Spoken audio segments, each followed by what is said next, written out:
రాహుల్ ఇల్ట్ కుంభకోణంపై స్పందించండి. కాంగ్రెస్ అగ్రనేతకు కేటీఆర్ బహిరంగ లేఖ.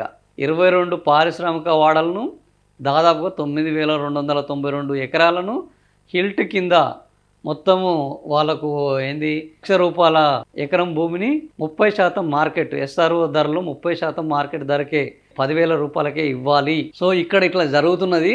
అయ్యా మీ భూములన్నింటినీ అమ్ముకుంటున్నారు. ఇక్కడ తెలంగాణ భూములన్నింటినీ అమ్మిపడేస్తున్నారు.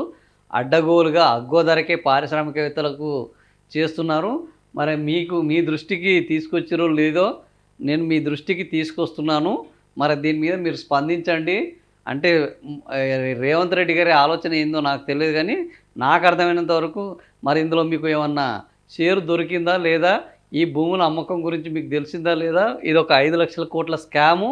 ఈ స్కామ్లో మరి మీ భాగం అందిందా లేదా, మీ భాగం అందకపోతే వీళ్ళ దగ్గర నుంచి వెళ్ళి మీ భాగాన్ని మీరు అడగండి. ఈ భూములు ఎన్ని భూములు అమ్ముతున్నారు ఏం సంగతి అని విచారించండి.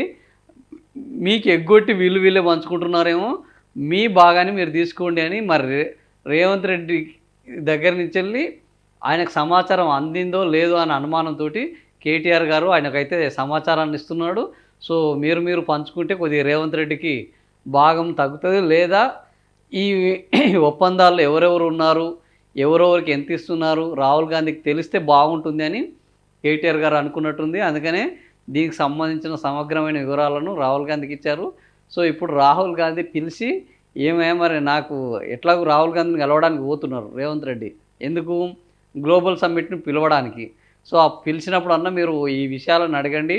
ఇన్ని డబ్బులు వస్తున్నాయి, మరి మాకు డబ్బులు వీటి గురించి తెలియదని అడుగుతారా? ముందే వాళ్ళకి తెలుసు కాబట్టి ఇది ఇంత పెద్దదని ఆయనకు తెలుసా, ఇంత పెద్ద స్కేల్లో జరుగుతుంది లేదా అనేది తెలుసా అనేది. సో ప్రతిపక్షంగా ప్రజలకే చెప్పడమే కాదు, ఆ ప్రధాన ప్రతిపక్ష ముఖ్య నేతకు కూడా ఈ విషయాన్ని దృష్టిలో పెడుతున్నారు. ఎందుకంటే ఆయన ఆపే పరిస్థితి ఎట్లాగూ లేదు. ఇది ప్రభుత్వం తీసుకున్న నిర్ణయం.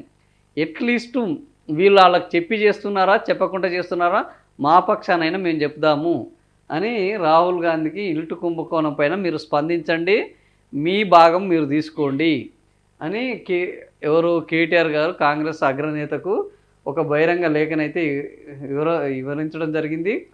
హైదరాబాద్లోని బాలనగర్, జీడిమెట్ల, సనత్ నగర్ ఇట్లాంటి మొత్తం 22 క్లస్టర్లలో 9,300 ఎకరాల పారిశ్రామిక భూమిని కేటాయించారు.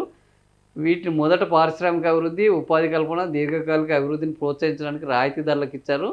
కొత్త ఇల్టు పాలసీ కింద పారిశ్రామిక భూములను కలిగి ఉన్నవారు ఇప్పుడు వాటిని వాణిజ్య లేదా నివాస జోన్లకు వాడుకునేందుకు సబ్ రిజిస్ట్రార్ కేవలం 30% చెల్లించాలని నిబంధన తీసుకొచ్చారు. సో కొంతమంది ప్రైవేట్ వ్యక్తులకు, రియల్ ఎస్టేట్ వ్యాపారులకు నామమాత్రపు ధరకే ఈ విధానం క్రమబద్ధీకరిస్తుంది. ఈ ఆస్తుల మార్పిడికి 45 రోజుల్లో ఫాస్ట్ ట్రాక్ ఆమోదాలు ఇవ్వాలనే ప్రభుత్వ నిర్ణయం పైన కూడా సందేహాలు ఉన్నాయి. కేవలం డబ్బులు దండుకోవాలన్న ఆలోచనతోనే కాంగ్రెస్ ప్రభుత్వం తొందరపాటు ప్రదర్శిస్తుంది. ఈ విధానం వల్ల తెలంగాణ ప్రజలకు సుమారు 5 లక్షల కోట్ల నష్టం వాటిల్లుతుంది.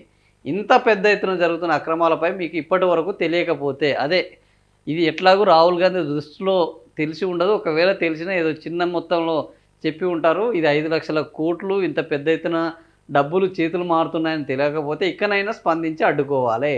మీరు మౌనంగా ఉంటే ఈ భారీ కుంభకోణంలో కాంగ్రెస్ పార్టీకి మీకు కూడా భాగస్వామ్యం ఉందని భావించాల్సి వస్తుంది. సో మీకు భాగస్వామ్యం ఉంటేనే మౌనంగా ఉంటారు. మీరు స్పందిస్తే ఇందులో మీకు భాగం లేదని మేము అర్థం చేసుకుంటూ ఉంటున్నాం. కానీ రాహుల్ గాంధీ స్పందించే అవకాశం ఉందా అంటే దాదాపుగా, ఎందుకంటే ఇప్పుడు రాహుల్ గాంధీ మీరు ఆపండి అని చెప్పే పరిస్థితిలో రాహుల్ గాంధీ లేడు. వినే పరిస్థితిలో రేవంత్ రెడ్డి ఉన్నారంటే రేవంత్ రెడ్డి కూడా లేరు. ఎందుకంటే వాళ్ళకు డబ్బులు అవసరం, వీళ్ళకి ఆదాయం అవసరం. సో ఇద్దరికీ ఇలా మ్యూచువల్ బెనిఫిట్ ఉన్నది కాబట్టి ఇద్దరు దీన్ని అడ్డుకునే పరిస్థితిలో లేరు.